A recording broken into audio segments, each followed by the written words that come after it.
ಗುರುಗಳೇ,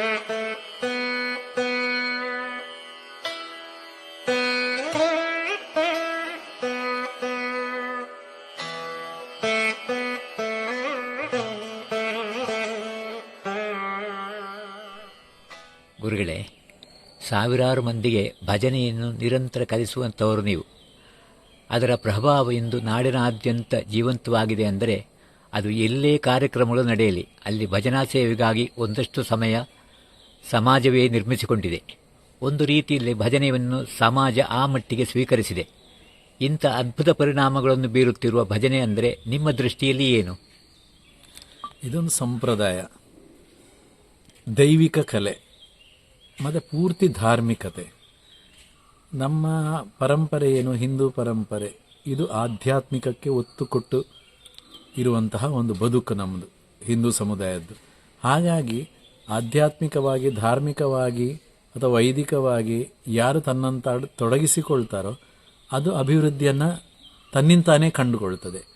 ಅದರಲ್ಲಿ ಒಂದು ಪ್ರಥಮ ಹೆಜ್ಜೆ ಯಾವುದು ಅಂತ ಹೇಳಿದರೆ ನಾಮ ಸಂಕೀರ್ತನೆ, ಕಲಿಯುಗದಲ್ಲಿ ನಾಮ ಸಂಕೀರ್ತನೆ. ಹಾಗಾಗಿ ಈ ಕಲಿಯುಗದಲ್ಲಿ ಅದಕ್ಕೆ ಮಹತ್ವ ಇದ್ದೇ ಇದೆ. ಅದರಲ್ಲಿ ಯಾರು ತೊಡಗಿಸಿಕೊಳ್ತಾರೋ, ಯಾರು ಅದರಲ್ಲಿ ಸಮರ್ಪಣಾ ಭಾವದಲ್ಲಿ ದುಡಿದು ಸಂತೃಪ್ತಿಯನ್ನು ಪಡೆಯುವಂಥ ದೃಷ್ಟಿಯಲ್ಲಿ ಮನಸ್ಸು ಮಾಡುತ್ತಾರೋ ಅವರು ಖಂಡಿತವಾಗಿ ಜಯವನ್ನು ಹೊಂದಿಯೇ ಹೊಂದುತ್ತಾರೆ. ಭಗವಂತ ಅನುಗ್ರಹ ಮಾಡ್ತಾನೆ. ಆ ದೃಷ್ಟಿಯಲ್ಲಿ ಇವತ್ತು ಭಜನೆ ತುಂಬ ಭಗವಂತನಿಗೆ ಪ್ರೀತಿ ಪಾತ್ರವಾದ್ದು. ಆ ದೃಷ್ಟಿಯಲ್ಲಿ ಭಜನೆ ಇವತ್ತು ತುಂಬ ಬೆಳೀತಾ ಇದೆ. ಹಾಗೂ ಅದರಿಂದ ಜನರು, ಭಕ್ತರು ಕೂಡ ಸಂತೃಪ್ತಿಯನ್ನು ಕಂಡುಕೊಳ್ಳುತ್ತಾ ಇದ್ದಾರೆ. ಹಾಗೆ ಭಜನೆ ಮತ್ತು ಧನಪೂಜೆ ಇವು ಎರಡು ಒಂದನ್ನೊಂದು ಬಿಟ್ಟಿರಲಾರದಂತೆ ಇದೆ. ಧನಪೂಜೆ ಧನುರ್ಮಾಸದಲ್ಲಿ 1 ತಿಂಗಳ ಕಾಲ ನಡೆಯುತ್ತಿದ್ದು ಭಜನೆಗೆ ಇಷ್ಟು ಪ್ರಮುಖ ಸ್ಥಾನ ಸಿಗಲು ಕಾರಣವೇನು ನಿಮ್ಮ ಅಭಿಪ್ರಾಯಗಳಲ್ಲಿ? ಖಂಡಿತ. ಅಂದರೆ ಧನುಮಾಸ ಅಂದರೆ ಚಳಿಯ ಒಂದು ವಾತಾವರಣ, ಚಳಿ ಇರ್ತದೆ. ಆಗ ನಮಗೆ ಸಾಧನೆ ಮಾಡಲಿಕ್ಕೆ ತುಂಬ ಅನುಕೂಲ. ಧನುಪೂಜೆ ಆಗುವಂಥದ್ದು ಅದೊಂದು ಹಿಂದಿನ ಸಂಪ್ರದಾಯ, ಕಟ್ಟುಪಾಡು. ದೇವಸ್ಥಾನಗಳಲ್ಲಿ ಎಲ್ಲ ಶಿವ ಸಾನ್ನಿಧ್ಯದಲ್ಲಿ, ಇನ್ನಿತರ ಶಿವ ಪರಿವಾರ ಸಾನ್ನಿಧ್ಯದಲ್ಲಿ, ಅಂದರೆ ಶಿವನ ಕುಟುಂಬ ಇರತಕ್ಕಂಥ ದೇವಸ್ಥಾನಗಳು ಏನಿದೆ ಅಲ್ಲೆಲ್ಲ ಈ ಒಂದು ಧನುಪೂಜೆ ಹೇಳುವಂಥ ಒಂದು ಕಾರ್ಯಕ್ರಮ ನಡೀತದೆ. ಅದು ಬೆಳಗ್ಗಿನ ಸೂರ್ಯೋದಯಕ್ಕೆ ಧನುಪೂಜೆ ಆಗುವ, ಸೂರ್ಯೋದಯ ಆಗಬೇಕಾದ್ರೆ ಧನುಪೂಜೆ ಆಗಬೇಕು ಅನ್ನುವಂಥದ್ದು. ಅದು ದೇವಸ್ಥಾನದಲ್ಲಿ ವಿಶೇಷವಾಗಿ ಒಂದು ಉಗ್ಗಿ ಪಾಯಸ ಅಂತ ಹೇಳ್ತಾರೆ. ನೈವೇದ್ಯ ಅದೇ, ಅನ್ನ ನೈವೇದ್ಯ ಅಲ್ಲ, ಅಕ್ಕಿಯನ್ನು ಹಾಕಿ ನೈವೇದ್ಯ ಮಾಡೋದಲ್ಲ. ಪಾಯಸ ಮಾಡಿ ಬೆಲ್ಲ, ಅಕ್ಕಿ, ಲವಂಗ, ಜಾಯಿಕಾಯಿ ಮತ್ತು ಒಳ್ಳೆ ಮೆಣಸು, ಕಾಳು ಮೆಣಸು ಏನು ಹೇಳ್ತೇವೆ ಅದು, ಇಂಥ ದ್ರವ್ಯಗಳನ್ನೆಲ್ಲ ಹಾಕಿ ವಿಶೇಷವಾದಂಥ ಒಂದು ಪಾಯಸವನ್ನು ದೇವರಿಗೆ ಸಮರ್ಪಣೆ ಮಾಡಿ ಪ್ರಾತಃ ಕಾಲದಲ್ಲಿ, ಅಂದರೆ ನಾವೆಲ್ಲ ಈ ಕಡೆಯಲ್ಲಿ ನಾವು ಸ್ವೀಟ್ ತಿನ್ನೋದಿಲ್ಲ, ನಾವು ಖಾರವನ್ನೇ ತಿನ್ನೋದು ಈ ಕ್ರಮ ನಮಗೆ ಬೆಳಿಗ್ಗಿನ ಉಪಹಾರಕ್ಕೆ. ಆದರೆ ಭಗವಂತನಿಗೆ ಬೆಳಿಗ್ಗೆ ನೈವೇದ್ಯ ಅಂತ ಹೇಳಿದರೆ ಸಿಹಿ ನೈವೇದ್ಯ, ಅದು ಪಾಯಸ ನೈವೇದ್ಯ. ಈ ಮೂಲಕವಾಗಿ ಧನುಪೂಜೆ ನಡೆಯುತ್ತದೆ ಬೆಳಗ್ಗಿನ ಹೊತ್ತು. ಅಂದರೆ ಸಾಧನೆಗೆ ಪೂರಕವಾಗಿರತಕ್ಕಂಥ ಒಂದು ವಾತಾವರಣ, ಒಂದು ತಿಂಗಳು ಕಾಲ, ಧನು ಸಂಕ್ರಮಣದಿಂದ ಮಕರ ಸಂಕ್ರಮಣದವರೆಗೆ. ಈ ಹೊತ್ತು ಭಗವಂತನನ್ನ ಆ ಪೂಜೆಯನ್ನು ನೋಡಲಿಕ್ಕೆ ಅಥವಾ ಧನುಪೂಜೆಯಲ್ಲಿ ಭಾಗವಹಿಸಲಿಕ್ಕೆ ಅನೇಕ ಭಕ್ತರು ಯಾವ ಕ್ಷೇತ್ರದ ಪರಿಸರದಲ್ಲಿರತಕ್ಕಂಥ ಮನೆಗಳಿದೆ ಅಲ್ಲಿಂದ ಬರ್ತಾರೆ. ಹಾಗೆ ಬಂದಾವಾಗ ದೇವಸ್ಥಾನ ಬಾಗಿಲು ತೆಗಿಬೇಕು, ನಿರ್ಮಾಲ್ಯ ವಿಸರ್ಜನೆ ಮಾಡಬೇಕು, ಅಭಿಷೇಕ ಆಗಬೇಕು, ಆಮೇಲೆ ನೈವೇದ್ಯ ಇಟ್ಟುಕೊಳ್ಬೇಕು, ಪಾಯಸ ಮಾಡಬೇಕು, ಅದನ್ನು ನೈವೇದ್ಯ ಮಾಡಬೇಕು, ಮಂಗಳಾರತಿ. ಇಷ್ಟಕ್ಕೆ ತುಂಬ ಹೊತ್ತಿದೆಯಲ್ಲ, ಈ ಹೊತ್ತಿನಲ್ಲಿ ಸುಮ್ಮನೆ ಕೂತುಕೊಳ್ತಾರೆ ಭಕ್ತರು. ಅದಕ್ಕೋಸ್ಕರವಾಗಿ ಈ ಭಜನೆ ಅನ್ನುವಂಥದ್ದು ಹುಟ್ಟಿಕೊಂಡಿತು. ಭಜನೆ ಇನ್ನಿತರ ಸಾಂಸ್ಕೃತಿಕ ಕಾರ್ಯಕ್ರಮಗಳು, ಆದರೆ ಹೆಚ್ಚಿನ ಕ್ಷೇತ್ರಗಳಲ್ಲಿ ಈ ಧನುಪೂಜಾ ಸಂದರ್ಭದಲ್ಲಿ ಭಜನೆಯನ್ನೇ ಮಾಡ್ತಾರೆ.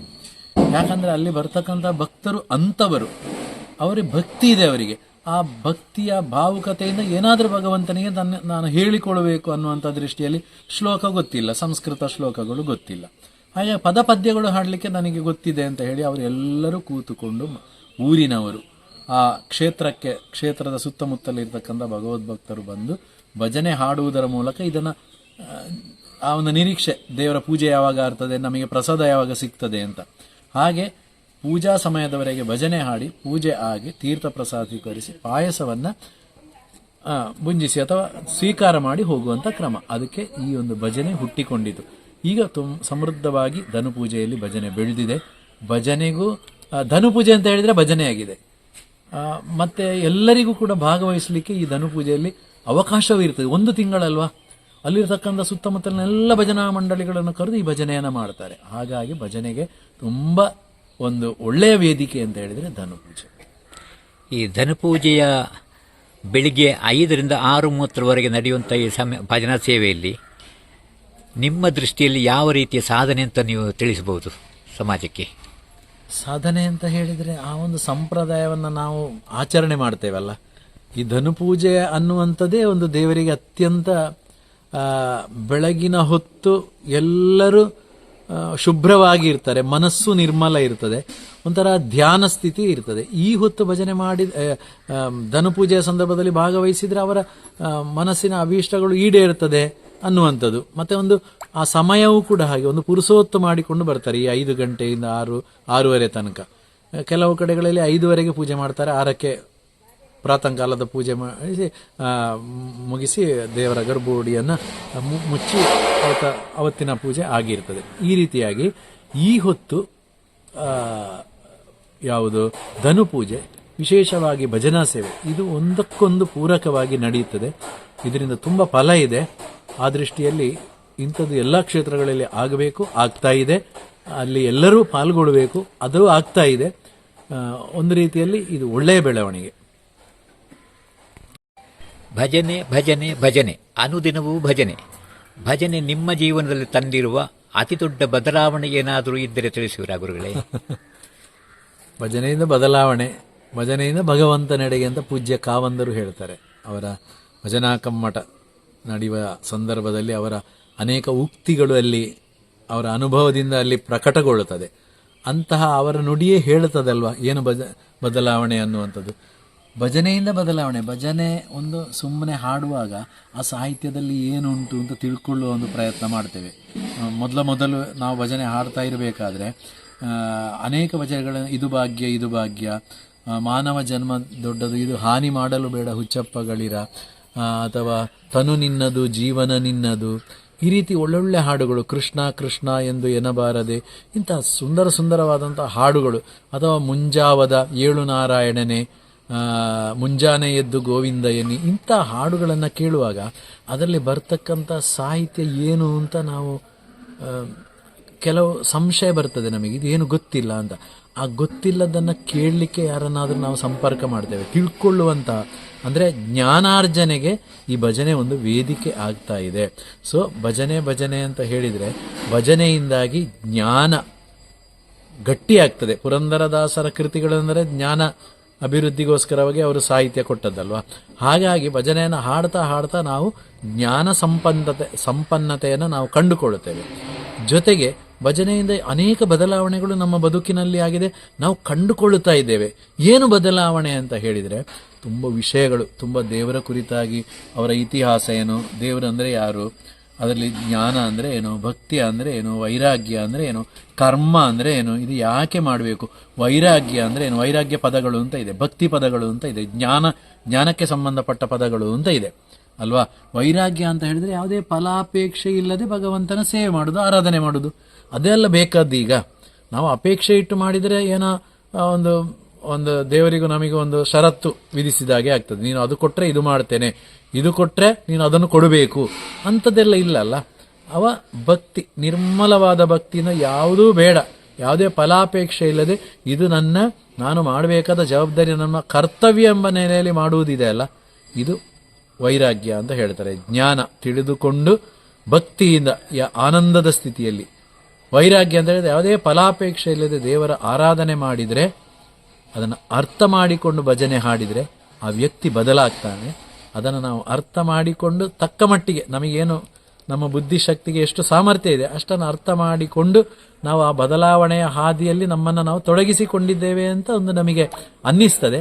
ಅದು ಆಗ್ತಾ ಇದೆ, ಇನ್ನಷ್ಟು ಬದಲಾವಣೆಗಳು ಆಗಬೇಕು. ಅದಕ್ಕೆ ದೇವರು ಅನುಗ್ರಹ ಮಾಡಬೇಕು ಅಂತ ನಾವು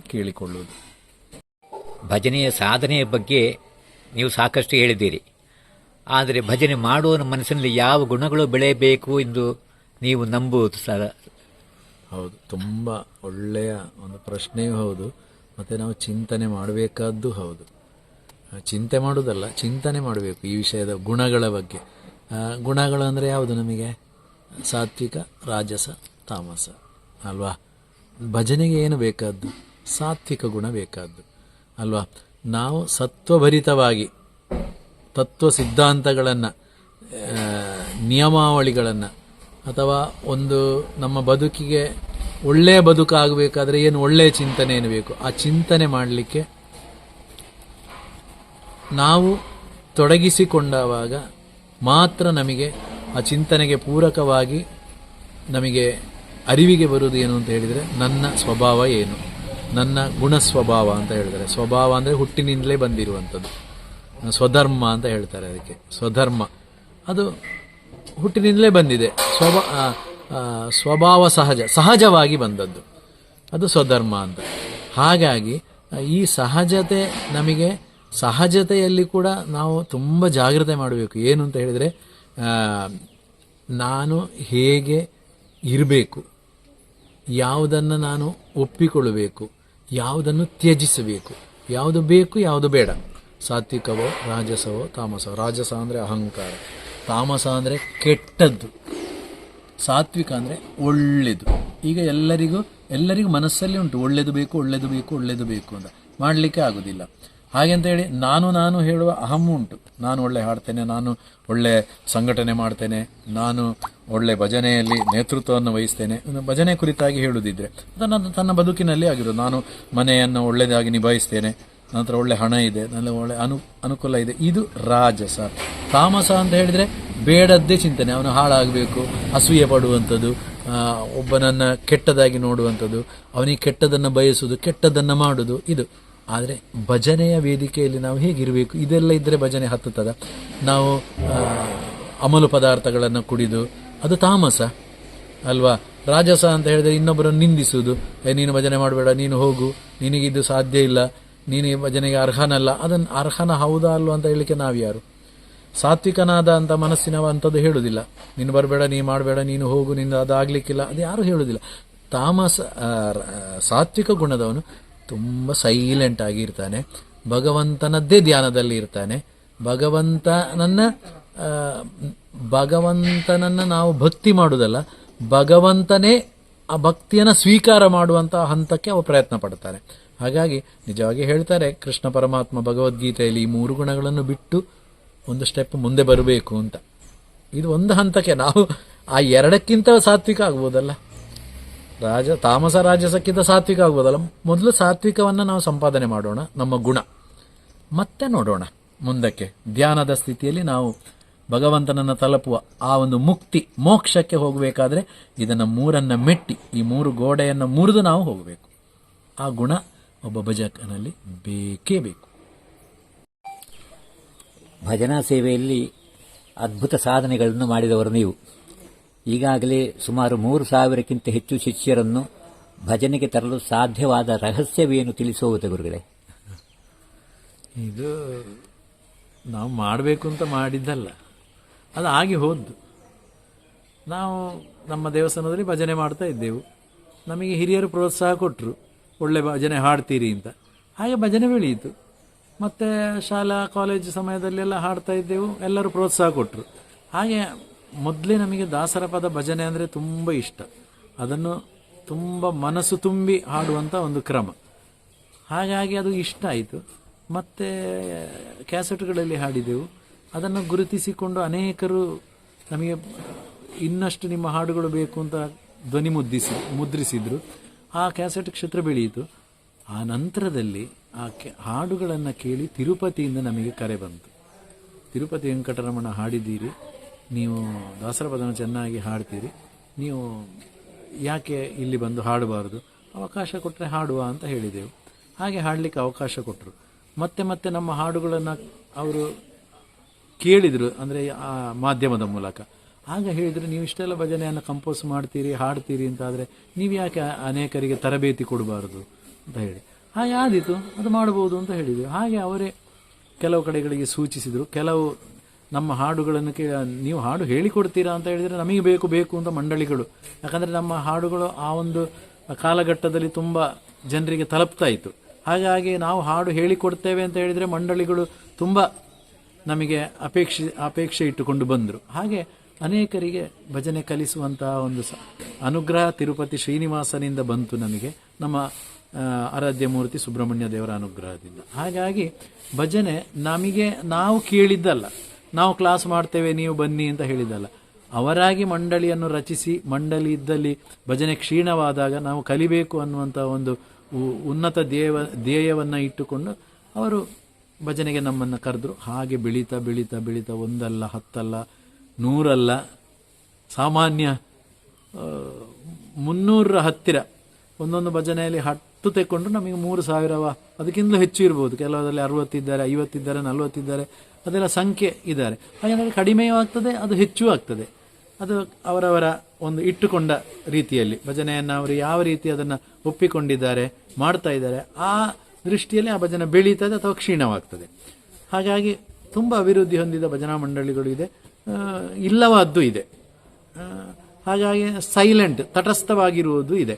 ಆದರೆ ಕಡಿಮೆ ಅಂತೂ ಆಗಲಿಲ್ಲ. ಭಜನೆ ಈಗಲೂ ಕೂಡ ಅಲ್ಲಲ್ಲಿ ಹುಟ್ಟಿಕೊಳ್ತದೆ, ಭಜನಾ ತರಬೇತಿಗಳು ಆಗ್ತದೆ. ಹಾಗಾಗಿ ಇದು ಈ ಭಜನೆ ಕ್ಲಾಸುಗಳು, ತರಬೇತಿಗಳು, ಈ ಶಿಷ್ಯವೃಂದ ಅಂತ ಹೇಳುವಂಥದ್ದು, ಶಿಷ್ಯವೃಂದ ಅಂತ ಅಲ್ಲ, ನಮಗೆ ಗೊತ್ತಿದ್ದನ್ನು ನಾವು ಟ್ರಾನ್ಸ್ಫರ್ ಮಾಡೋದು, ವರ್ಗಾಯಿಸುವುದಷ್ಟೇ ಹೊರತು ನಾವೊಬ್ಬರು ಅಧ್ಯಾಪಕರು ಇದೆಲ್ಲ. ನಾವು ಹೀಗೆ ನಮ್ಮ ಪ್ರಾದೇಶಿಕವಾಗಿ ಏನು ನಮಗೆ ಭಜನೆ ಸಿಕ್ಕಿದೆ ಅದನ್ನು ಕಲಿತು ನಾವು ಹೇಳಿಕೊಡ್ತಾ ಇದ್ದೇವೆ ಹೊರತು ಇದರಲ್ಲಿ ವಿದ್ವತ್ ಸಂಗೀತದ ಪರಿಣತಿ ಇದೇನೂ ಅಲ್ಲ.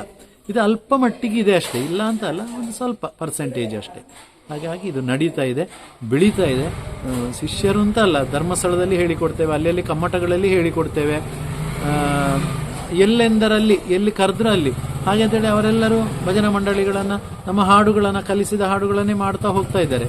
ಅವರೆಲ್ಲ ನಾವು ಕರೆದಾಗ ಕೆಲವೊಬ್ಬರು ಬರ್ತಾರೆ, ಕೆಲವರು ಬಾರದೆ ಇರ್ತಾರೆ ಕೂಡ. ಹಾಗೆ ಅಂತೇಳಿ ಅದನ್ನು ಸಂಖ್ಯೆಯಲ್ಲಿ ನಾವು ಇಷ್ಟು ಅಂತ ಹೇಳಲಿಕ್ಕೆ ಸಾಧ್ಯ ಇಲ್ಲ. ವರ್ಷಂಪ್ರತಿ ಭಜನಾ ಕಮ್ಮಟಗಳು, ಶಿಬಿರಗಳು ಆಗ್ತಾ ಆಗ್ತಾ ಭಜನಾ ಒಂದು ಪರಂಪರೆ ಮುಂದುವರಿತಾ ಇದೆ. ಭಜನಾ ಮಂಡಳಿ, ಭಜನೆ ಕಲಿಯುವವರು, ಭಜನಾ ಸಂಘಗಳು ಮುಂದುವರಿತಾ ಇದೆ. ನಮ್ಮ ಹತ್ರ ನಿರಂತರ ಸಂಪರ್ಕದಲ್ಲಿ ಇರುವ ಭಜನಾ ಮಂಡಳಿಗಳು ಸಾಮಾನ್ಯವಾಗಿ 200ರಿಂದ 250ರ ಹತ್ತಿರ ಇದೆ. ಒಂದು ಭಜನಾ ಮಂಡಳಿಯಲ್ಲಿ 30 ಹಿಡಿದ್ರು ಅಷ್ಟು ಸಂಖ್ಯೆಯಲ್ಲಿ ಇದ್ದಾರೆ. ಹಾಗಾಗಿ ಅದು ಸಮಾಧಾನ ಇದೆ. ಆಗಾಗ ಕಾರ್ಯಕ್ರಮ ಮಾಡುವಾಗ ಎಲ್ಲರೂ ಬರ್ತಾರೆ, ಹಾಡ್ತಾರೆ. ನಿಮ್ಮ ಶಿಷ್ಯರು ಬೇರೆ ಬೇರೆ ಭಜನಾ ತಂಡಗಳಾಗಿ ಸಮಾಜದಲ್ಲಿ ಸೇವೆ ಮಾಡುತ್ತಿರುವುದನ್ನು ನೋಡುವಾಗ ಏನು ಅನುಭವವಾಗುತ್ತದೆ? ಖಂಡಿತ ಭಜನೆಯಲ್ಲಿ ಮಾತ್ರ ತೊಡಗಿಸಿಕೊಂಡದ್ದಲ್ಲ, ಅವರು ಸಾಮಾಜಿಕವಾಗಿ ಅನೇಕ ವೈದ್ಯಕೀಯ ಶಿಬಿರಗಳು, ಆಟೋಟ ಸ್ಪರ್ಧೆಗಳು, ಅಥವಾ ಧಾರ್ಮಿಕವಾಗಿ ಕ್ಷೇತ್ರಗಳಲ್ಲಿ ಶ್ರಮದಾನ ಮಾಡುವ ಮೂಲಕ, ಉತ್ಸವ ಅಥವಾ ಬ್ರಹ್ಮಕಲಶ ಇನ್ನಿತರ ಸಂದರ್ಭಗಳಲ್ಲಿ ಶ್ರಮದಾನ ಮಾಡುವ ಮೂಲಕವಾಗಿ, ಮತ್ತು ಇತರರಿಗೆ ಸಹಾಯ ಮಾಡುವ ದೃಷ್ಟಿಯಲ್ಲಿ, ಯಾರಾದರೂ ಒಂದೊಂದು ಭಜನಾ ಮಂಡಳಿಯಲ್ಲಿರುವ ಸದಸ್ಯರು ಒಂದಷ್ಟು ಕ್ಲಾಸ್ ಮಾಡುವಾಗಲೋ ಅಥವಾ ಒಂದು ದಿವಸ ಸೇರಿಕೊಳ್ಳುವಾಗ ಒಂದು ಮೊತ್ತವನ್ನು ಸಂಗ್ರಹ ಮಾಡಿ, ಆ ಸಂಗ್ರಹ ಮಾಡಿದ ಮೊತ್ತದಲ್ಲಿ ಅನೇಕ ಕಾರ್ಯಕ್ರಮಗಳನ್ನು ಮಾಡೋದು, ಅಥವಾ ಸಮಾಜಮುಖಿಯಾಗಿ ಯಾರಾದರೂ ಸಹಾಯ ಮಾಡುವಂಥದ್ದು, ಈ ರೀತಿಯ ಒಂದು ಕಾರ್ಯಕ್ರಮವನ್ನು ಪ್ರತಿಯೊಂದು ಭಜನಾ ಮಂಡಳಿ ಹಮ್ಮಿಕೊಳ್ಳುತ್ತಾ ಇದೆ. ಮತ್ತು ಇದು ಧಾರ್ಮಿಕ ಅಂತ ಹೇಳಿದ ಹಾಗೆ ನಾವು ಧಾರ್ಮಿಕ ಕ್ಷೇತ್ರಗಳಲ್ಲಿ ಇದು ಸಕ್ರಿಯವಾಗಿರುವಂತಹ ಒಂದು ವಿಚಾರ ಈ ಭಜನೆ ಅನ್ನುವಂಥದ್ದು. ಭಜನಾ ಮಂಡಳಿಗಳು, ಭಜನಾ ಸಂಘಟನೆಗಳು ಅದಕ್ಕೆ ಪೂರಕವಾಗಿ ಆ ಕ್ಷೇತ್ರಕ್ಕೆ ಏನಾಗಬೇಕು, ಧಾರ್ಮಿಕವಾಗಿ ಆಗುವ ಕಾರ್ಯಕ್ರಮಕ್ಕೆಲ್ಲವೂ, ಒಂದು ಯಾವುದೋ ಸಾರ್ವಜನಿಕ ಸತ್ಯನಾರಾಯಣ ಪೂಜೆ ಅಥವಾ ವರಮಹಾಲಕ್ಷ್ಮಿ ಪೂಜೆ ಇಂಥದ್ದು ಮಾಡಿದ್ರೆ ಆ ಭಜನಾ ಮಂಡಳಿ ಅದರ ನೇತೃತ್ವವನ್ನು ವಹಿಸ್ತದೆ. ಊರಲ್ಲಿ ಸಂಗ್ರಹ ಮಾಡುವುದು, ಏನಾದರೂ ಅದಕ್ಕೆ ಪೂಜೆಯನ್ನು ಅಥವಾ ಖರ್ಚು ವೆಚ್ಚಗಳ ಬಗ್ಗೆ ನಿಗಾ ವಹಿಸುವಂಥದ್ದು, ಈ ರೀತಿಯಾಗಿ ಅದು ತೊಡಗಿಸಿಕೊಂಡು ಸಮಾಜಕ್ಕೆ ಇದು ಬೇಕು, ಈ ಮಂಡಳಿ ಬೇಕು, ಈ ಭಜನೆ ಬೇಕು, ಈ ಒಂದು ಕ್ರಮ, ಈ ಒಂದು ಸಂಪ್ರದಾಯ ಬೇಕು ಅನ್ನುವಂಥ ನಿಟ್ಟಿನಲ್ಲಿ ತುಂಬ ತುಂಬ ಕೆಲಸವನ್ನು ಭಜನಾ ಮಂಡಳಿಗಳು ಮಾಡ್ತಾ ಇದೆ. ತಿರುಪತಿ, ಮಂತ್ರಾಲಯ, ಧರ್ಮಸ್ಥಳ ಮುಂತಾದ ದೇವ ಸಾನ್ನಿಧ್ಯಗಳ ಸ್ಥಳಗಳಲ್ಲಿ ವಿಶೇಷ ಆಹ್ವಾನಿತರಾಗಿ ಸುಮಾರು 400ರಷ್ಟು ಶಿಷ್ಯವರ್ಗದೊಂದಿಗೆ ಭಜನೆಯನ್ನು ಅದ್ಭುತವಾಗಿ ನಡೆಸಿಕೊಟ್ಟವರು ನೀವಾಗಿದ್ದು, ಗುರು ಶಿಷ್ಯ ಪರಂಪರೆಯ ಮಹತ್ವವನ್ನು ಇಂದಿನ ಕಾಲದಲ್ಲಿ ಹೇಗೆ ಬಳಸಬಹುದು, ಉಳಿಸಬಹುದು? ಹೌದು, ಈ ಸಂಪ್ರದಾಯ ಉಳಿಬೇಕು, ಬೆಳಿಬೇಕು, ಮುಂದಿನ ಪೀಳಿಗೆಗೆ ಹಸ್ತಾಂತರ ಆಗಬೇಕು. ಆ ನಿಟ್ಟಿನಲ್ಲಿ ಒಬ್ಬ ಭಜಕ ಅದನ್ನು ನೇತೃತ್ವ ವಹಿಸಿಕೊಡಬೇಕು. ಅಂದರೆ ಎಲ್ರಿಗೂ ಚೆನ್ನಾಗಿ ಹಾಡಲಿಕ್ಕೆ ಬರೋದಿಲ್ಲ, ಎಲ್ರಿಗೂ ತಾಳ ಹಾಕಲಿಕ್ಕೆ ಬರೋದಿಲ್ಲ, ಕೆಲವರಿಗೆ ಸಾಹಿತ್ಯ ನಾಲಿಗೆಯಲ್ಲಿ ಉಚ್ಚಾರಣೆ ಮಾಡಲಿಕ್ಕೂ ಆಗೋದಿಲ್ಲ. ಆದರೆ ಇದೆಲ್ಲವೂ ಮಾಡಬಹುದಾದ ಒಬ್ಬ ಸಮರ್ಥ ಭಜಕ ಒಂದೊಂದು ಮಂಡಳಿಯಲ್ಲಿ ಇರ್ತಾರೆ. ಭಜಕಳೋ ಭಜಕನೋ ಒಂದೊಂದು ಮಂಡಳಿಯಲ್ಲಿ ಖಂಡಿತವಾಗಿ ಇರ್ತಾರೆ ನೇತೃತ್ವ ವಹಿಸುವವರು. ಅವರು ಮಾದರಿಯಾಗಿದ್ದುಕೊಂಡು ಸಾಹಿತ್ಯವನ್ನ, ರಾಗವನ್ನ, ತಾಳವನ್ನ ಕಲಿತು ಭಜನೆಯನ್ನ ಅವರು ಚೆನ್ನಾಗಿ ಹಾಡುವವರಿದ್ದಾರೆ. ಇತರರಿಗೆ ಕಲಿಸಿಕೊಡುವ ನಿಟ್ಟಿನಲ್ಲಿ ಕೂಡ ಅವರು ಕಾರ್ಯಪ್ರವೃತ್ತರಾಗಿದ್ದಾರೆ. ಈ ನಿಟ್ಟಿನಲ್ಲಿ ಭಜನೆ ಆ ಊರುಗಳಲ್ಲಿ, ಆ ಪರಿಸರಗಳಲ್ಲಿ ಒಬ್ಬರು ನೇತೃತ್ವ ವಹಿಸಿಕೊಂಡು ಭಜನೆಯನ್ನು ಕಲಿಸುವುದೋ, ಹಾಡುವುದೋ ಅಥವಾ ಇತರರಿಗೆ ಪ್ರೇರಣೆಯಾಗುವ ದೃಷ್ಟಿಯಲ್ಲಿ ಪ್ರತಿಯೊಂದು ಭಜನಾ ಮಂಡಳಿಗಳ ಒಬ್ಬ ಆದರೂ ಕೂಡ, ಒಬ್ಬ ಭಜಕ ಕೂಡ ಆ ನೇತೃತ್ವವನ್ನು ವಹಿಸಿಕೊಂಡು ಭಜನೆಯನ್ನು ಮಾಡ್ತಾ ಇದ್ದಾರೆ. ಭಜನೆ ಬೆಳೀತಾ ಇದೆ, ಭಜನೆ ಸಂರಕ್ಷಣೆ ಆಗ್ತಾ ಇದೆ, ಮುಂದಿನ ಪೀಳಿಗೆಗೆ ವರ್ಗಾವಣೆಯೂ ಆಗ್ತಾ ಇದೆ. ಇದು ತುಂಬ ನಮಗೆ ಸಂತೋಷವನ್ನು ಕೊಟ್ಟಿದೆ. ನಿಮ್ಮ ದೃಷ್ಟಿಯಲ್ಲಿ ಒಳ್ಳೆಯ ಶಿಷ್ಯ ಅಂದರೆ ಯಾರು ಸರ್? ಭಜನಾ ಕ್ಷೇತ್ರದಲ್ಲಿ ಅತ್ಯಂತ ಶಿಸ್ತುಬದ್ಧವಾಗಿ ಯಾರಾದರೂ ಹಾಡು ಆತನಿಗೆ ಕಲಿಸಿದರೆ ಅದನ್ನು ಶ್ರದ್ಧಾಭಕ್ತಿಯಿಂದ ಹಾಡುವಂಥದ್ದು, ಹಾಗೇ ಹಾಡುವಂಥದ್ದು, ಮತ್ತು ಯಾವುದೇ ಅಪೇಕ್ಷೆ ಇಲ್ಲದೆ ಎಲ್ಲೆಂದರಲ್ಲಿ ಎಲ್ಲಿ ಭಜನೆಗೆ ವೇದಿಕೆ ಸಿಗ್ತದೋ, ಎಲ್ಲಿ ಭಗವಂತನ ಸನ್ನಿಧಾನ ಹಾಡಲಿಕ್ಕೆ ಅವಕಾಶ ಸಿಗ್ತದೋ ಅಲ್ಲಿ ನಾನು ಹಾಡ್ತೇನೆ, ಇದು ನನ್ನ ಭಾಗ್ಯ ಹಾಡುವಂಥದ್ದು, ಈ ಒಂದು ಅವಕಾಶ ನನಗೆ ದೇವರು ಒದಗಿಸಿದ್ದಾನೆ ಅನ್ನುವಂಥ ಒಂದು ದೃಷ್ಟಿಕೋನವನ್ನು ಇಟ್ಟುಕೊಂಡು ಮಾಡುವಂತಹ ಭಜಕ. ಮತ್ತು ಯಾರತ್ರವೂ ಕೂಡ ಬೇಸರ ಪಡದೆ, ಯಾರತ್ರ ಅಹಂಕಾರ ಪಡದೆ, ಯಾರಲ್ಲೂ ಅಹಂಕಾರ ಪಡದೆ, ಯಾರನ್ನು ಕೂಡ ಕೇವಲವಾಗಿ ನೋಡದೆ ಎಲ್ಲರನ್ನು ಪ್ರೀತಿಯಿಂದ ಗೌರವದಿಂದ ಇದ್ದುಕೊಂಡು ಅವೊಬ್ಬ ಭಜಕ ಅಂತ ಅನ್ನಿಸಿಕೊಂಡ್ರೆ ಅದಕ್ಕಿಂತ ದೊಡ್ಡ ಕೊಡುಗೆ ಏನೂ ಇಲ್ಲ. ಇದು ಈ ಶ್ರೀಮಂತಿಕೆ ಭಜನೆಯಲ್ಲಿ ಇದೆ ಕೂಡ. ಅಂಥವರನ್ನು ಕಂಡಿದ್ದೇವೆ, ಅನೇಕರು ಇದ್ದಾರೆ. ಅದು ನಮಗೆ ತುಂಬ ಸಂತೋಷ. ನಿಮ್ಮ ಭಜನಾ ಜೀವನದಲ್ಲಿ ಮರೆಯಲಾಗದ ಒಂದು ಅನುಭವ ಹಾಗೂ ಭಜನಾ ಕೈಂಕರ್ಯದಲ್ಲಿ ನಿಮ್ಮ ಜೀವನದ ಸಾಧನೆ ಎಂದು ನೀವು ಯಾವುದನ್ನು ಹೆಮ್ಮೆಯಿಂದ ನೋಡುತ್ತೀರಿ? ಹೌದೌದು, ಸಾಧನೆ ಅಂತಲೂ ಅಲ್ಲ ನಾವು ಸಾಧನಾ ಶರೀರ ಅಂತಲೇ ಹೇಳುದು. ಸಾಧನೆ ಮಾಡಲಿಕ್ಕೆ ನಮ್ಮನ್ನು ಇಲ್ಲಿ ಈ ಮನುಷ್ಯ ಜನ್ಮ ಕೊಟ್ಟದ್ದು. ಇಷ್ಟವರೆಗೆ ಎಲ್ಲ ಕೆಟ್ಟದ್ದು ಮಾಡಿದ್ಯಾ, ಇನ್ನು ಹೋಗಿ ಆದರೂ ಒಳ್ಳೇದು ಮಾಡು ಅಂತ, ಒಳ್ಳೆ ಸಾಧನೆ ಮಾಡಿ ನನ್ನ ಹತ್ರ ಬಾ ಅಂತ ದೇವರು. ಒಳ್ಳೆ ಸಾಧನೆ ಮಾಡಿ ನೀನು ನನ್ನಲ್ಲಿಗೆ ಬಾ ಅಂತ ನನಗೆ ಇದೊಂದು ಲಾಸ್ಟ್ ವಾರ್ನಿಂಗ್ ಕೊಟ್ಟದ್ದು ನಮಗೆ ಈ ಮನುಷ್ಯ ಜನ್ಮ. ಹಾಗಾಗಿ ಇಲ್ಲಿ ಸಾಧನೆ ಮಾಡಲೇಬೇಕಾದ್ದು ಅಂಥದ್ದು ಖಂಡಿತವಾಗಿ ಮಾಡಬೇಕು ನಾವು. ಆ ದೃಷ್ಟಿಯಲ್ಲಿ ಇವತ್ತು ಭಜನೆ ನಿಮ್ಮ ಭಜನಾ ಜೀವನದಲ್ಲಿ ಮರೆಯಲಾಗದ ಒಂದು ಅನುಭವ ಹಾಗೂ ಭಜನಾ ಕೈಂಕರ್ಯದಲ್ಲಿ ನಿಮ್ಮ ಜೀವನದ ಸಾಧನೆ ಎಂದು ನೀವು ಯಾವುದನ್ನು ಹೆಮ್ಮೆಯಿಂದ ನೋಡುತ್ತೀರಿ? ಶ್ರೀನಿವಾಸ ಕಲ್ಯಾಣೋತ್ಸವ. ಅಂದರೆ 10 ವರ್ಷ ನಾವೊಂದು ಭಜನಾ ಕ್ಲಾಸುಗಳನ್ನು ಶುರು ಮಾಡಿ ಪುರಂದರದಾಸರನ್ನು, ಅಂದರೆ ಅವರು ಸಂಗೀತದ ಪಿತಾಮಹ ಹಾಗೂ ಭಜನೆಗೆ ಮೂಲ ಗುರುಗಳು ಅವರು ಪುರಂದರದಾಸರು. ಅಂಥ ಪುರಂದರದಾಸರ ಬಗ್ಗೆ ಒಲವು ನಮಗೆ, ಅವರ ಕೀರ್ತನೆಗಳಲ್ಲಿ ಅದಕ್ಕೆ ನಮ್ಮನ್ನು ನಾವು ಸಮರ್ಪಿಸಿಕೊಂಡಿದ್ದೇವೆ. ಹಾಗೂ ಅದು ನಮಗೆ ಏನೋ ಒಂದು ಖುಷಿಯನ್ನು ಕೊಡುತ್ತೆ, ನೆಮ್ಮದಿಯನ್ನು ಕೊಟ್ಟಿದ್ದೆ. ಇವತ್ತು ನಾವು ಒಂದು ಸಮಾಜದಲ್ಲಿ ಇದ್ದೇವೆ ಅಂತ ಹೇಳಿದರೆ ಅದಕ್ಕೆ ಕಾರಣ ಪುರಂದರದಾಸರ ಕೀರ್ತನೆಗಳು. ಆ ದೃಷ್ಟಿಯಲ್ಲಿ ಪುರಂದರದಾಸರ ಆರಾಧನೆಯನ್ನು ಕಾಟುಕುಕ್ಕೆಯಲ್ಲಿ ನಮ್ಮ ಆರಾಧ್ಯ ಮೂರ್ತಿ ನಾವು ದುಡಿಯುವಂಥ ಕ್ಷೇತ್ರದಲ್ಲಿ ಅಂತ ಆರಾಧನೋತ್ಸವವನ್ನು ಶುರು ಮಾಡಿ 10 ವರ್ಷಗಳ ಕಾಲ ನಿರಂತರ ಭಜನಾ ಮಂಡಳಿಗಳನ್ನು ಆಹ್ವಾನಿಸಿ ಸಂಗೀತ ಸೇವೆ, ಭಜನಾ ಸೇವೆಯನ್ನು ಮಾಡಿ ನಮ್ಮದೊಂದು ಕನಸಿತ್ತು. ನಾವು ಶ್ರೀನಿವಾಸನ ಒಂದು ಕಲ್ಯಾಣೋತ್ಸವ ಅಂತ ಅನ್ನುವ ಕಾರ್ಯಕ್ರಮ ಇದೆ, ಅದು ನಮ್ಮ ಊರಲ್ಲಿ ತಿರುಪತಿಯ ಶ್ರೀನಿವಾಸನನ್ನು ಕರ್ಕೊಂಡು ಬಂದು ಇಲ್ಲಿ ಕಲ್ಯಾಣೋತ್ಸವವನ್ನು ಮಾಡಬೇಕು ಅನ್ನುವಂಥ ಒಂದು ಸಂಕಲ್ಪ ಗಟ್ಟಿಯಾಗಿತ್ತು.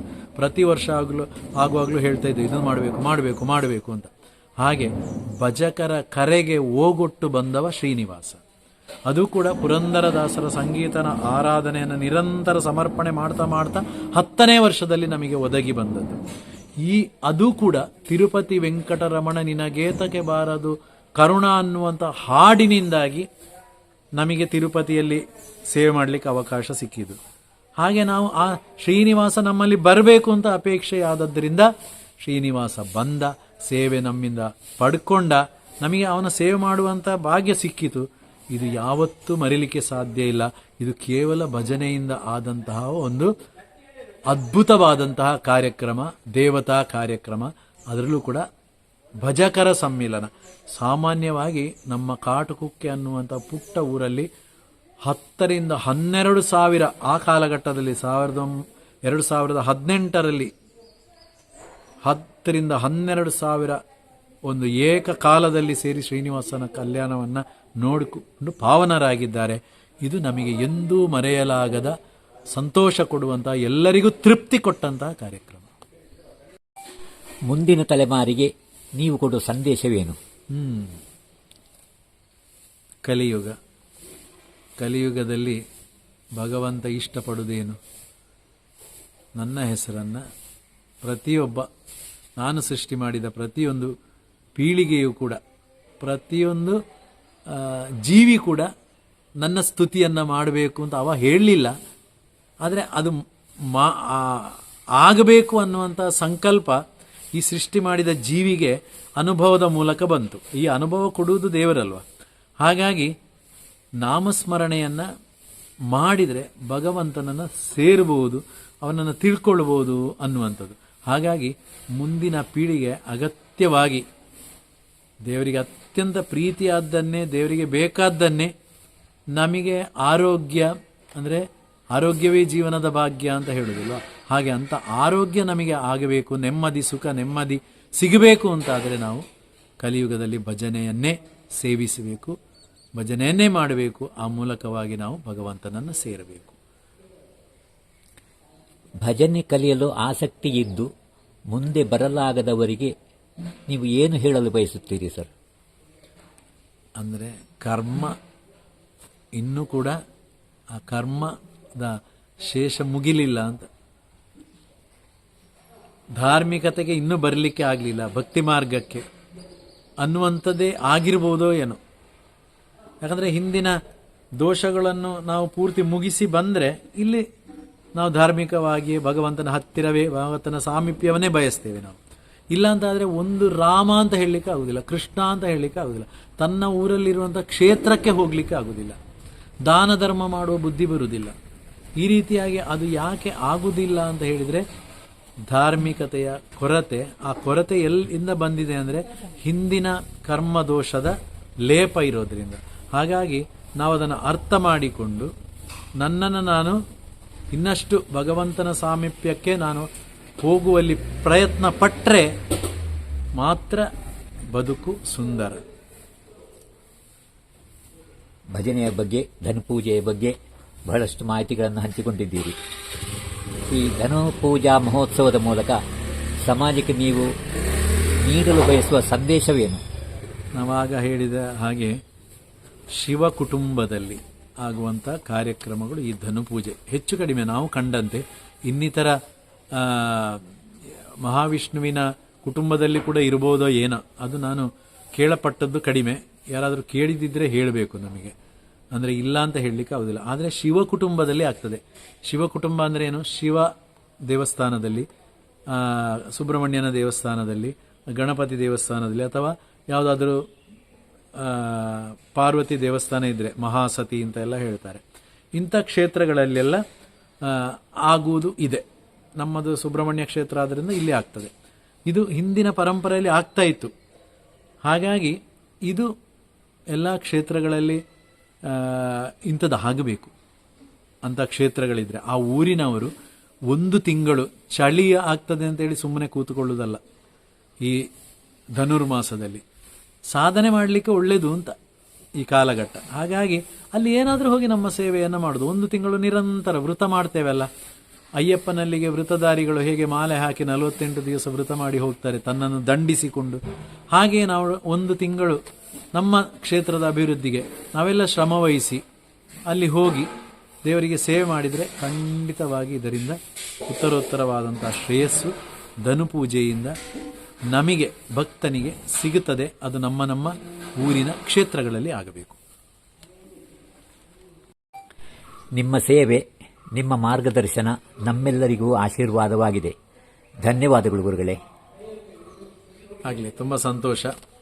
ಭಜನೆಯ ಕುರಿತಾಗಿ ಈ ಧನುರ್ಮಾಸದ ಸಂದರ್ಭದಲ್ಲಿ ನಮ್ಮ ಕಾಟುಕುಕ್ಕೆಯ ಸುಬ್ರಾಯ ದೇವಸ್ಥಾನಕ್ಕೆ ನೀವು ಸಂದರ್ಶನಕ್ಕೆ ಬಂದಾವಾಗ ಅದು ಧನುಪೂಜೆಯ ಒಂದು ಕಾಲಘಟ್ಟ, ಭಜನೆ ಆಗುವಂಥ ಒಂದು ಸಂದರ್ಭ. ಈ ಸಂದರ್ಭದಲ್ಲಿ ಭಜನೆಯ ಕುರಿತಾಗಿ, ಧನುಪೂಜೆಯ ಕುರಿತಾಗಿ ಒಂದಷ್ಟು ವಿಷಯಗಳನ್ನು ಹಂಚಿಕೊಳ್ಬೇಕು ಅನ್ನುವಂಥ ನಿಟ್ಟಿನಲ್ಲಿ ನಮ್ಮ ಅನುಭವಕ್ಕೆ ಏನು ಸಿಕ್ಕಿದೆ ಅದನ್ನು ನಾವು ಇಲ್ಲಿ ಹಂಚಿಕೊಂಡಿದ್ದೇವೆ ಹೊರತು ಇದರಲ್ಲಿ ತುಂಬ ಅಧ್ಯಯನ ಮಾಡಿದ್ದೇವೆ ಅಂತ ಅಲ್ಲ. ನಮಗೇನು ಗೊತ್ತಿದೆ, ನಾವು ಹಾಡುವಾಗಲೋ ಅಥವಾ ಹಾಡುಗಾರನ ಸಂಪರ್ಕ ಮಾಡುವಾಗಲೋ ಅಥವಾ ಇತರ ಕ್ಷೇತ್ರಕ್ಕೆ ಹೋಗುವಾಗಲೋ ಅಲ್ಲಿ ಆಗುವಂಥ ಭಜನೆ ಇದನ್ನೆಲ್ಲ ನೋಡುವಾಗ ನಮಗೆ ಒಂದಷ್ಟು ಅನುಭವಕ್ಕೆ ಬರ್ತದೆ. ಅದನ್ನು ಎಲ್ಲರಿಗೂ ಹಂಚಿಕೊಂಡ್ರೆ ಅಲ್ಲಿ ಏನಾದರೂ ಬದಲಾವಣೆಗಳು ಆಗಬಹುದು ಅಂತ. ಯಾರನ್ನು ಯಾವತ್ತೂ ಬದಲಾಯಿಸಲಿಕ್ಕೆ ಸಾಧ್ಯ ಇಲ್ಲ. ಸ್ವತಃ ಇಂಥದನ್ನು ಕೇಳಿ ನೋಡಿ ಇನ್ನೊಬ್ರು ಮಾಡುವುದನ್ನು ನೋಡಿ ನಾವು ಬದಲಾವಣೆಯನ್ನು ಕಂಡುಕೊಳ್ಬೇಕು. ಆ ದೃಷ್ಟಿಯಲ್ಲಿ ಭಜನೆಯ ಕುರಿತಾಗಿ ನೀವು ಒಳ್ಳೆಯ ಮಾಹಿತಿಯನ್ನು ನಮ್ಮ ನಾಲಿಗೆಯಿಂದ ಬರಿಸಿದ್ರಿ ಅಷ್ಟೇ, ಅದು ಒಂದು ಕಡೆ ಇರ್ತದೆ. ಹಾಗಾಗಿ ಇದು ಅನೇಕರಿಗೆ ಉಪಯೋಗಕ್ಕೂ ಸಿಗಲಿ, ಅನೇಕರು ಭಜನೆಗೆ ಇನ್ನಷ್ಟು ತೊಡಗಿಸಿಕೊಳ್ಳುವಲ್ಲಿ ನಮ್ಮ ಮಾತುಗಳು ಆ ಭಗವಂತನಿಂದ ಅನುಗ್ರಹದಿಂದ ಅದು ಸಾಕಾರಗೊಳ್ಳಲಿ ಅಂತ ನಾವು ಈ ಹೊತ್ತು ಪ್ರಾರ್ಥಿಸಿಕೊಳ್ಳುತ್ತಾ, ನಿಮ್ಮ ಒಂದು ಪ್ರಯತ್ನ, ನೀವು ಭಜನೆಯ ಮೇಲೆ ಇಟ್ಟಂತಹ ಒಂದು ಕಾಳಜಿ, ಭಜನೆಯನ್ನು ನೀವು ಅತ್ಯಂತ ಭಜನೆ ಹಾಡಲಿಕ್ಕೆ ಎಷ್ಟರ ಮಟ್ಟಿಗೆ ಆಗ್ತದೆ ಅದು ನಿಮಗೆ ಗೊತ್ತು. ಆದರೆ ಈ ಭಜನೆ ಬೆಳಿಬೇಕು, ಇದು ಬೇಕು, ಇದರಲ್ಲಿ ಏನೋ ತೃಪ್ತಿ ಇದೆ, ಹಾಡುವುದನ್ನು ಕೇಳುವುದು, ಹಾಡುಗಾರನನ್ನು ನೋಡುವುದು, ಹಾಡುಗಾರನ ಹಾಡಿಸುವುದು, ಹಾಡುಗಾರನ ಸಂಘಟಿಸುವುದು, ಅದಕ್ಕೆ ಯಾರೆಲ್ಲ ಪ್ರೋತ್ಸಾಹ ಕೊಡ್ತಾರೋ ಅವರನ್ನು ಬೆನ್ನು ಬಿಡದೆ ಅವರನ್ನು ಮತ್ತು ಬರಿಸಿ ಇಂಥ ಕಾರ್ಯಕ್ರಮಗಳನ್ನು ಮಾಡಿಸುವುದು, ಒಂದು ಮೂಲೆಯಲ್ಲಿದ್ದಂಥ ಒಬ್ಬ ಭಜಕನನ್ನು ಮುಖ್ಯ ವೇದಿಕೆಗೆ ತಂದು ಆ ಮೂಲಕವಾಗಿ ಭಜನಾ ಕ್ಷೇತ್ರವನ್ನು ಅತ್ಯಂತ ಸಮೃದ್ಧವಾಗಿ ಬೆಳೆಸುವಲ್ಲಿ ನಿಮ್ಮ ಒಂದು ಶ್ರಮ ಹಾಗೂ ಇದನ್ನು ಅನೇಕರಿಗೆ ತಲುಪಿಸುವ ದೃಷ್ಟಿಯಲ್ಲಿ ಇದನ್ನು ಒಂದು ಯೂಟ್ಯೂಬ್ನ ಮೂಲಕ ಅಥವಾ ವಿಡಿಯೋದ ಮೂಲಕ ಇದನ್ನು ನೀವು ರೆಕಾರ್ಡ್ ಮಾಡಿ ಅದನ್ನು ಅನೇಕರಿಗೆ ಹಂಚಿಕೊಳ್ಳುವಂಥ ಒಂದು ಕೈಂಕರ್ಯ ನಮಗೆ ತುಂಬ ಖುಷಿ ಕೊಟ್ಟಿದೆ. ಇದು ನಿಮ್ಮನ್ನು ನಾವು ಹುರಿದುಂಬಿಸುವುದಲ್ಲ, ನಿಮ್ಮ ಮುಖಸ್ತುತಿಯೂ ಅಲ್ಲ, ಇದು ನಮಗೆ ಮನಸ್ಸಲ್ಲಿ ನಮಗೆ ಅನುಭವಕ್ಕೆ ಬಂದದ್ದು.